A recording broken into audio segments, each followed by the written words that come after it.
Amis du jour, chalutations. Pour les petits nouveaux, moi c'est Sekhmet et je vous souhaite la bienvenue dans mon podcast littéraire.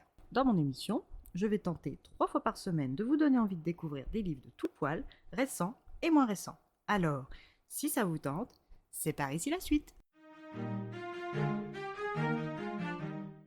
Aujourd'hui, je vais vous présenter Bienvenue à la librairie Iyunam de Wang Boren, publié aux éditions Piquet. Dans ce roman, nous allons de nouveau partir pour la Corée du Sud et sa capitale Séoul. Dans cette ville aux nombreux visages, nous allons partir pour le quartier calme et résidentiel d'Iyunam. C'est là que la presque quarantenaire Lee Young-ju a ouvert sa librairie indépendante. Depuis toute petite, Young-ju n'a qu'un seul rêve, être entourée de livres. Et quand un beau jour sa vie est devenue trop lourde à porter pour elle, elle a tout plaqué et elle s'est accrochée à son rêve de petite fille. Elle voulait retrouver ses années d'insouciance de l'époque du collège où elle pouvait s'adonner à la lecture sans crainte. Son choix pour Iyunam est significatif, presque symbolique, car le Iyu de Iyunam signifie pause, un signe pour la femme perdue qu'elle est.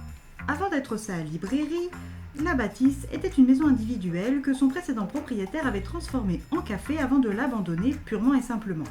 Après plusieurs années laissées à l'abandon, le commerce avait besoin d'un grand coup de neuf. Mais loin de rebuter Jong-ju, cette perspective la motivait car en remettant les lieux en état, c'est sa vie qu'elle remet sur de bons rails. Après sa visite avec l'agence immobilière, elle s'est décidée sans attendre. Elle a trouvé dans la foulée son nouvel appartement. Heureusement pour elle, elle avait suffisamment d'argent de côté pour acquérir les deux en une fois. Les travaux lui auront demandé 2 bons mois durant lesquels elle a tout choisi, aménagé, organisé et contrôlé. Le jour de l'ouverture, Young-ju s'est simplement assise sur une chaise et a admiré le paysage de l'autre côté de la fenêtre. Comme une âme en peine, la toute nouvelle libraire se contentait d'ouvrir et de fermer son magasin. L'ambiance de la librairie Iyunam est calme, ce qui a attiré les riverains. Mais au vu de son comportement apathique, ils se sont fait de plus en plus rares. La maman de Min-chol ne s'est pas arrêtée à l'attitude de la patronne, et pour cause. Elle a sous son toit un fils taciturne. Capable de rester inactif sans paraître s'ennuyer, il ne s'intéresse ni aux études, ni aux jeux vidéo, ni même aux jeunes de son âge. Il est un indolent quasi pathologique. La maman de Min-chol encourage la libraire à reprendre du poil de la bête. Au fil des semaines, elle s'est formée à la préparation du café afin de pouvoir élargir son champ d'activité et par là même augmenter la fréquentation de sa librairie. C'est en devenant barista qu'elle a fait la rencontre de la pétillante Jimmy, la patronne de Gotbin, une entreprise de torréfaction. De fil en aiguille, Jimmy, qui a 10 ans de plus que Young-ju, est devenue une amie. Les deux femmes se voient 2 fois par semaine minimum. L'activité à la librairie se développe et Young-ju commence à manquer de temps. Elle décide de poser une annonce sur sa devanture afin de trouver un barista.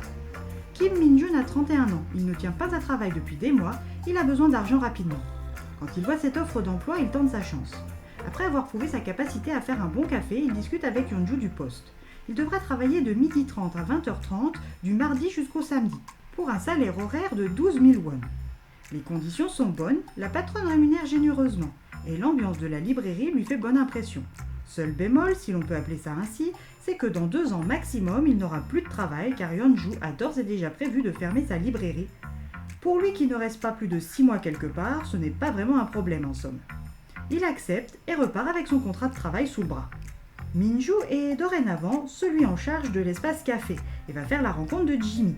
Si jusqu'à son embauche le café était directement livré à la librairie 2 fois par semaine, Min-ju lui passe chaque jour chez Gotbin et en profite pour faire son apprentissage. Et auprès de Jimmy, il en apprend le plus possible. Pour le moment, Min-jun et Young-ju s'accordent bien. Leur tempérament se complète et rend le travail plus agréable encore. Young-ju, qui a récupéré du temps, développe son commerce en organisant des lectures, des conférences, des rencontres, auteurs, des ateliers. Elle écrit des fiches de lecture, conseille les clients et elle tient l'Instagram à jour. Bref, elle se donne à fond. Elle va ainsi faire la rencontre de Cho Yu-sik, Jong Seo, Sang-soo, Yoon Seung-woo, John Hee-ju ou encore Lee Han-rum. Après plus de 2 ans aux commandes de sa librairie indépendante, Young-ju va-t-elle tout arrêter comme prévu ou l'aventure va-t-elle lui donner envie de poursuivre plus longtemps? Eh bien ça, c'est à vous de le découvrir maintenant.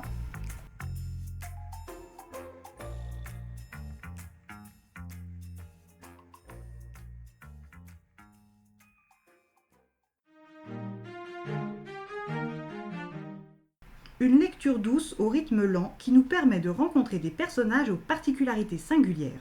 Un voyage dépaysant à portée de main et d'yeux. Et bien voilà, j'en ai fini pour aujourd'hui. J'espère que cet épisode vous aura plu et vous aura donné des nouvelles idées de lecture. Si vous souhaitez découvrir d'autres petits bonbons littéraires tout droit sortis de ma bibliothèque, je vous retrouve le samedi 10 janvier prochain pour un nouvel épisode. Et si d'ici là je vous manque de trop, n'hésitez pas à me rejoindre sur mon compte Instagram, @leslectures de Sekhmet. J'y suis tous les jours. Sur ce, chalut les amis et à la prochaine!